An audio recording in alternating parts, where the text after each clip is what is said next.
welcome back to English 100. Happy Friday. How's your week been? It's been good. Yeah, good. It's good to see you guys. Welcome back to class. So I know last class I asked you guys to please read I Dreaded That First Robin So, but we didn't really have time to go over Emily Dickinson. So I just wanted to talk a little bit about her today before we get into digging a little deeper into the poem. So I just wanted to tell you guys she was born in 1830 in Massachusetts, and she also died there in Massachusetts in 1886. She was a very reclusive woman. She mainly hung out with her family, but even then she preferred to be alone, and she wrote about 1,800 poems in her lifetime, but only a few were actually published when she was alive, and her work is actually considered posthumous. So what that means is she got famous after she passed away.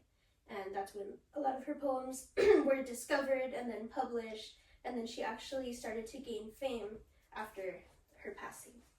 So I just want you guys to have a little discussion about, what you think the poem might be about, your first impressions of it. I know I asked you guys to write a little, just your first impressions of it. So if you have that, you could take it out, whether it's on your laptop or on a piece of paper. Just have that out. And, just read to your partner what you thought it was about. And then these are a few things that I thought it might be about. If you guys have a different interpretation, that's totally fine. That's good. Here's some things that I think it could be about. Seasonal depression, fear of change, or maybe something bad happened to her during the spring. So those are just a few things. So you guys can have your discussion. I'll give you guys a few minutes for that. Okay. So, I agree with what she had said. I do think it was about the seasonal depression kind of thing, but contrary to what was this? usual, people usually get seasonal depression and the colder months, so the fall and winter, but That's when it's spring. I like. So When I read it, I kind of thought interesting. about It's different than usual.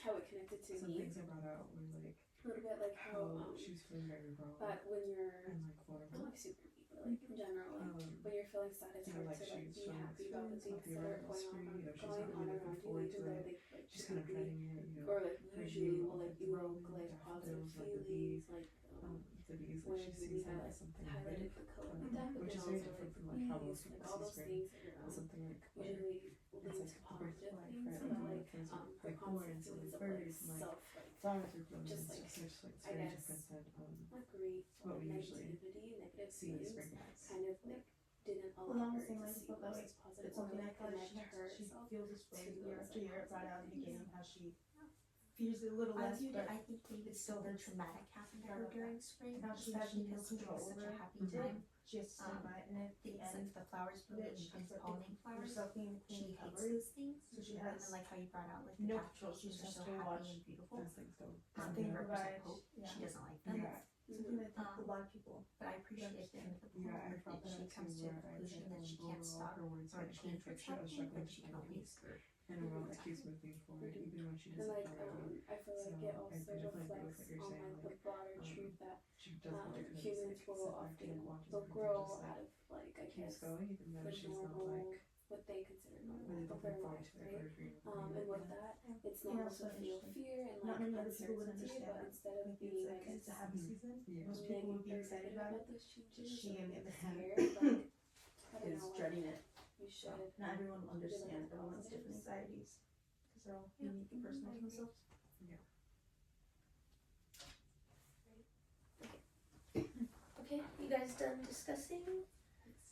Okay, so before we dig a little deeper, I just want you guys to maybe share a little bit, if you feel like it, what you think the poem might be about.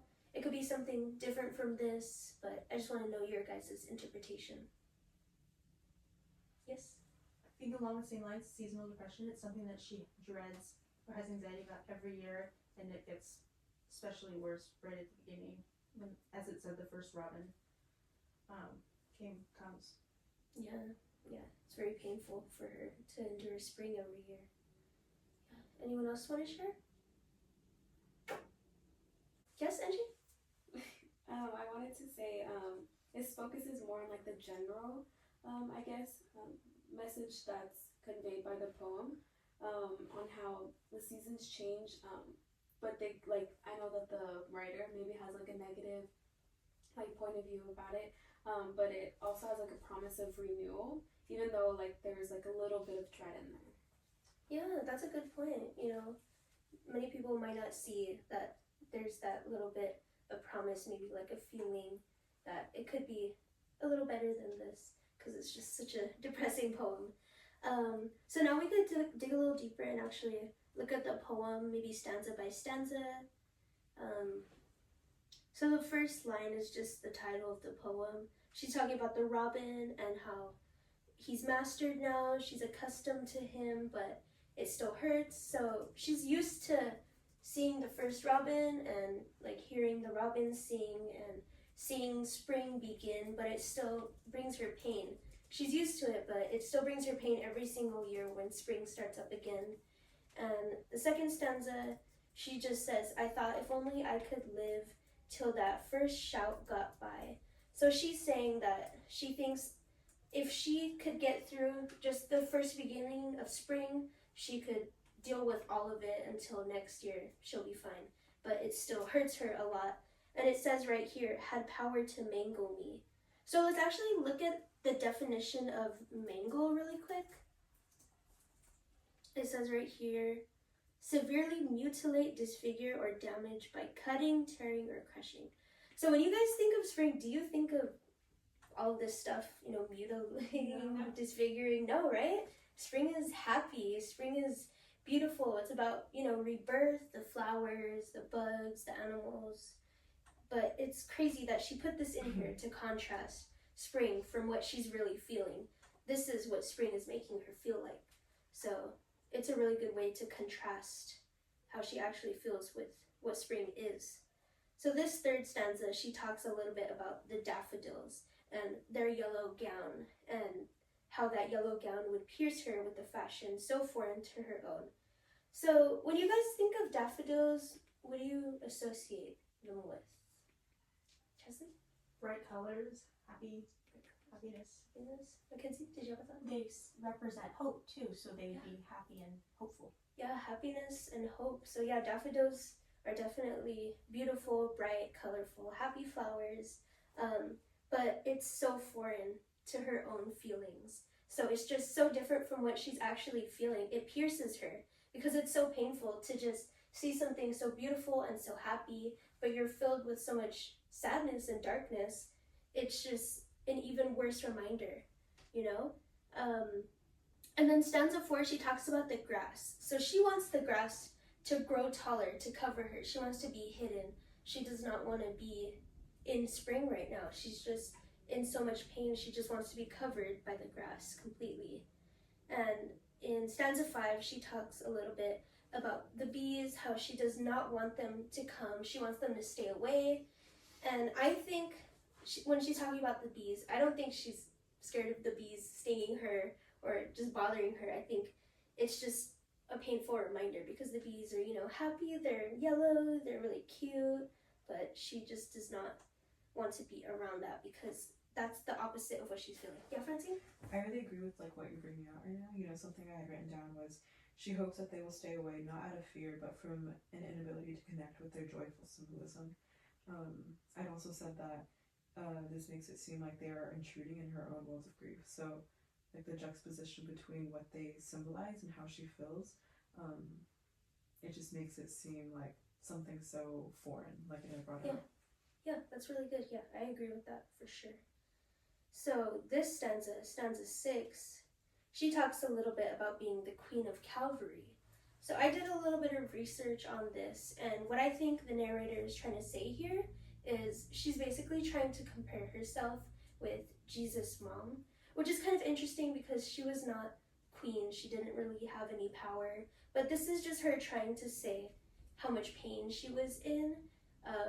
Like when Jesus passed away, of course, his mother was in a lot of pain. So this is kind of her trying to compare herself to that. Yeah, Chesley? And I thought it was interesting when I was reading over it. the Queen of Calvary, Jesus' mom, she had no control over it. Yeah. She just had to stand by and watch it happen. Yeah. And so in the same way, the narrator's having to stand by and watch all this stuff happen. Yeah. And it's bringing her a lot of pain.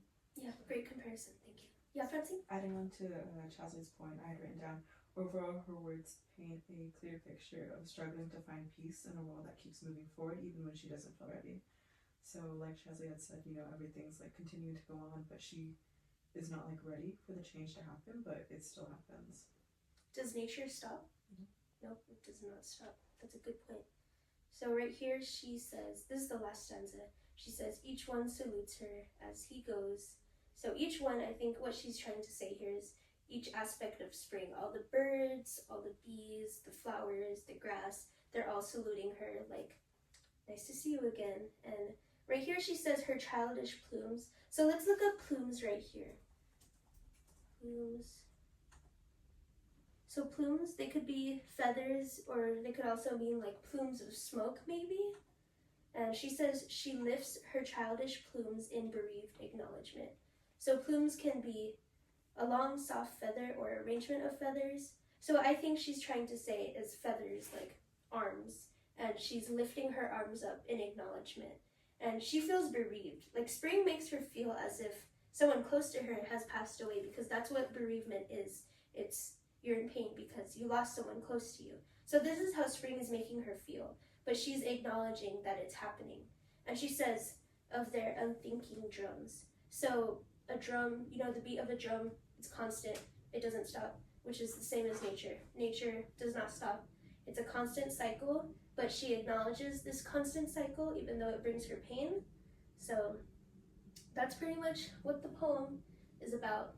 Nature's constant cycle, spring being a happy season, just in big contrast to how she's actually feeling on the inside. Yeah. Does anyone else have any thoughts about this stanza or the poem as a whole? I feel like her, when it says that, when it talks about her childish plumes, I feel like it was a gesture that was something that shows like respect, as she kind of like finds her place within it all. Like she kind of just has to like accept that things are going to happen. So she just has like respect for it in the end. Although she does still feel like sad and like she doesn't really want to accept it, but it does. Like she has to. Yeah, she's respecting and acknowledging nature's constant cycle and spring. It doesn't mean she likes it, but that's just how she feels about spring. Alright, so I wanted to give you guys your homework for next class. So by next class, you could just write a short analysis of a poem of your choosing. So I had you guys write down your first impressions and what you thought the poem was about. So for the next poem, I want you guys to analyze it a little more closely, like how we did today in class. So this is your guide to how you're going to be writing your next piece of work. So I just want you guys to analyze your poem a little closely. You could choose anything you want. It must be 2 pages typed, and it can't be a haiku. Haikus are too short. All right, class. Have a good day. Thank you, guys. That as the seasons change, like you'll encounter new. No, you're not gonna make her do it again. This is good. Sorry. Sorry, Angie. No, that's okay. Sorry, Angie.